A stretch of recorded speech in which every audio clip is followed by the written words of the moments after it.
মই বাইক ল'ব গৈছোঁ তো মই বাইক লৈয়ে আহিম। হাই ফ্ৰেণ্ডছ, কেনেকৈ আছে? আশা কৰোঁ সকলোৱে ভালেই আছে। তো আজি বহুত মোৰ প্ৰিয় বন্ধুসকলে কমেণ্ট কৰি জনাইছে যে ছেকেণ্ড হেণ্ড বাইক লোৱাৰ আগতে কি আমি চাব লাগে সেইটোৰ বিষয়ে একটা ভিডিঅ' দিবলৈ। তো সেই ভিডিঅ'টো মই আজি আপোনাৰ আগতে আমি কি চাব লাগে, আৰু নতুন বাইক কিনিলেতো কোনো ধৰণৰ অসুবিধা নাই। তাত যদি নতুন বাইকত যদি কিবা প্ৰব্লেম হয় সেই বাইকটোতো ডিলাৰৱালাই হেডেক লৈ ল'ব বা ডিলাৰৱালাই ৰিপ্লেচ কৰি দিব। কিন্তু বহুত অসুবিধাত বহুতে ছেকেণ্ড হেণ্ড বাইক ল'বলগীয়া হৈ যায়। তো ছেকেণ্ড হেণ্ড বাইক লোৱাৰ আগতে আমি কিছু বস্তু চাব লাগে, সেই বস্তুবিলাক সব ফাৰ্ষ্টত আমি গুচি যাম ইঞ্জিনৰ ফালে। তো ইঞ্জিনত আমি চাব লাগে, ফাৰ্ষ্ট টাইম চাব লাগে যে ইঞ্জিনত কোনো ধৰণৰ মবিল বা কোনো ধৰণৰ অইল লিকেজ হৈছে নাই সেইটো আমি ইঞ্জিনত ভালকৈ চাব লাগে। এইটো যিটো জইন আছে যে সেই জইনৰ পৰা কোনো ধৰণৰ মবিল যাতে লিকেজ নহয়।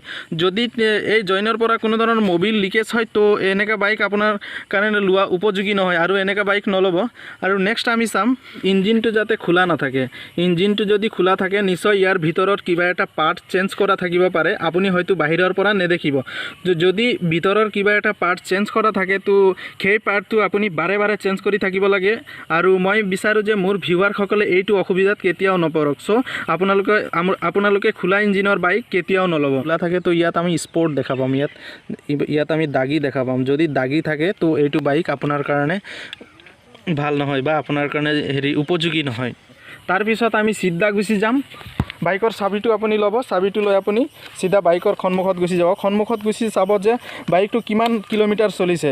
যদি 30,000 কিলোমিটাৰতকৈ বেছি চলিছে তো বাইকটো নোলোৱাই ভাল হ'ব, কাৰণ আপুনিও বাইকটো লৈ কেইদিনমান চলিব লাগিব বা চলাব লাগিব। যদি 30,000 কিলোমিটাৰতকৈ বেছি চলা থাকে বহুতেই পুৰণি বুলি আমি ক'ব পাৰি। আৰু একটা কথা যে বাইকৰ যোনটো কিলোমিটাৰ থাকে সেই কিলোমিটাৰটো ৰিছেটো কৰিব পাৰি। আমি নজনাকৈ ৰিছেট কৰি দিওঁ, ইয়াত ৰিছেট কৰাও থাকে। আমি হয়তো কেতিয়াবা ধৰিব নোৱাৰি। সেইটো ধৰিবৰ কাৰণে এটা টেকনিক আমি ব্যৱহাৰ কৰিব পাৰোঁ। ডাইৰেক্ট আপুনি বাইকৰ চাবিটো ল'ব, বাইকে হওক বা গাড়ীয়ে হওক, চাবিটো লৈ অন কৰিব। অন কৰিলে যেতিয়া চাব এই মিটাৰ কাটাডাল কপি উঠে আৰু ডাইৰেক্ট উঠে। তো ফাৰ্ষ্ট আমি অন কৰি চাম কেনেকৈ উঠে। জাষ্ট এইটো চাওক, এইটো ডাইৰেক্ট উঠি গৈছে। তো এইটো মিটাৰ কাটা কোনো ধৰণৰ ৰিছেট কৰা নাই। আৰু যদি মিটাৰ কাটাটো ৰিছেট কৰা থাকে তেতিয়াহ'লে ই কপি উঠিব, মিটাৰ কাটাটো কপি উঠিব। তো আমি ক'ব পাৰোঁ এইটো ৰিছেট কৰা নাই। তাৰপিছত আপুনি গুচি যাব চিধা টায়াৰ ফালে গৈ চাব, টায়াৰৰ গ্ৰিপবিলাক চাব। গ্ৰিপবিলাক চালেই আপুনি আন্দাজ কৰিব পাৰিব, অনুমান একটা কৰিব পাৰিব যে কিমান দিন চলোৱা হৈছে আৰু কিমান দিন চলাইছে। আৰু যদি টায়াৰটো যদি নতুন লগোৱা থাকে, এই টায়াৰ যদি নতুন লগোৱা থাকে চিধা আপুনি আগফালে গুচি যাব। আগৰ টায়াৰটোলৈ ফ্ৰণ্টৰ টায়াৰটোলৈ গুচি যাব। ফ্ৰণ্টৰ টায়াৰটো চালে আপুনি গম পাই যাব যে এইটো কোম্পানীৰ পৰা অহা টায়াৰ আৰু নতুন টায়াৰ লগোৱা বহুত ডিফাৰেঞ্চ থাকে। এইটো চাইও আপুনি অনুমান কৰিব পাৰিব, এই টায়াৰটো চাই অনুমান কৰিব পাৰে। নেক্সট আমি যাম চিধা, যদি ইণ্ডিকেটাৰ লাইটো চাব। ইণ্ডিকেটাৰ লাইট যিবিলাক কোম্পানীৰ ফালৰ পৰা আহে, বাইক কিনোতে বাইকৰ লগত যিবিলাক ইণ্ডিকেটাৰ আহে আৰু এক্সট্ৰা ইণ্ডিকেটাৰৰ আমি নিশ্চয় গম পাই যাম যে এক্সট্ৰা ইণ্ডিকেটাৰৰ ইয়াৰ যোনটো ব্ৰাইটনেছ থাকে সেইটো ইয়াৰ চেঞ্জ কৰা ইণ্ডিকেটাৰ লাইট আৰু বাইকৰ লগত অহা লাইট নিমিলে। তাৰপিছত আপুনি এক্সপিৰিয়েঞ্চ থকা মানুহ এটাক চলাব দিব, চলাই পেলাই চাউণ্ডটো চাব দিব, চলাই এক্সপিৰিয়েঞ্চটো চাই ল'ব। চ' বন্ধুসকল, যিজনক আপুনি লৈ যাব, এক্সপিৰিয়েঞ্চ থকা একজনক লৈ যাব, তেখেতক বাইকটো চলাই চাব দিব যে বাইকৰ যিজন মানুহে সদায় বাইক চলাই এক্সপিৰিয়েঞ্চ যিজনৰ থাকে সেইজন মানুহে অট'মেটিক গম পাই যাব যে বাইকৰ চাউণ্ড শুনিলে বাইকটো কেনেকৈ আছে। তো বাইকটো একবাৰ মই চলাই চাইছোঁ।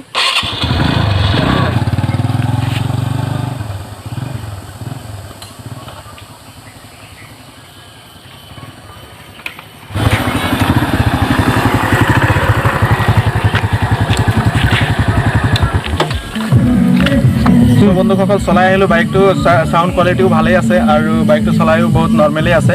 এইবিলাক সকলো হোৱাৰ পিছত আপোনালোকে চাব বাইকটো কাৰ নামত আছে আৰু কাগজ পাতিবিলাক চাব। বিশেষকৈ চাব RC কাগজ চাব, ইঞ্চুৰেঞ্চ চাব।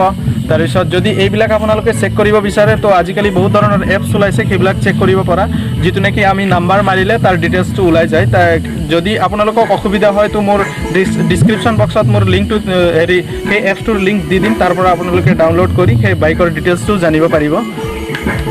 তাৰপিছত আপুনি আহিব যিটো মডেলৰ বাইক ল'ব, যি মডেলৰ বাইক ল'ব, সেই মডেলৰ বাইক নেটত চাৰ্চ কৰি চাব যে বৰ্তমান তাৰ প্ৰাইচ কিমান চলি আছে আৰু প্ৰাইচ কিমান চলি আছে, কেনেকৈ চলিছে, অন ৰোড প্ৰাইচ কেনেকৈ চলি আছে, সেইটো চোৱাৰ পিছত আপুনি বাইকটো চাই কিমান পুৰণা হৈছে বা কিমান দিনৰ হৈছে, কিমান কিলোমিটাৰ চলিছে, সেইমতে আপুনি দাম কৰিব।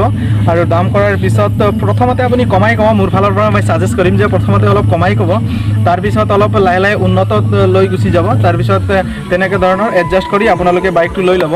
আৰু মই একটা কথা বিশেষকৈ কথা একটা ক'ব বিচাৰিছোঁ, কিছুমানে হয়তো যায় একদম এক্সাইটেড হৈ যায় ছেকেণ্ড হেণ্ড বাইক ল'লেও বা নতুন বাইক ল'লেও, যে মই বাইক ল'ব গৈছোঁ তো মই বাইক লৈয়ে আহিম, কিন্তু তেনেকুৱা ধৰণৰ এক্সাইটেড হৈ যাব, কিন্তু যদি বাইকটো ভাল থাকে তো বাইকটো লৈ আহিব, আৰু যদি কিবা প্ৰব্লেম থাকে তো সেই এক্সাইটটো নানিব, মানে মতলব ভালকৈ চাই চিন্তিয়ে ল'ব, কাৰণ বাইক লোৱাৰ পিছতো আকৌ চেঞ্জ কৰিম যে তেনেকৈ কৰিম, কাৰণ ছেকেণ্ড হেণ্ড বাইক মানুহে অসুবিধা থকাৰ কাৰণেই লয়, তো অসুবিধা থকাৰ কাৰণে লয়, আমি ভালকৈ চাই চিন্তি ল'ব লাগে, অলপ ভাল চাই ল'ব লাগে যাতে আমি কেইবাদিন চলাব পাৰোঁ।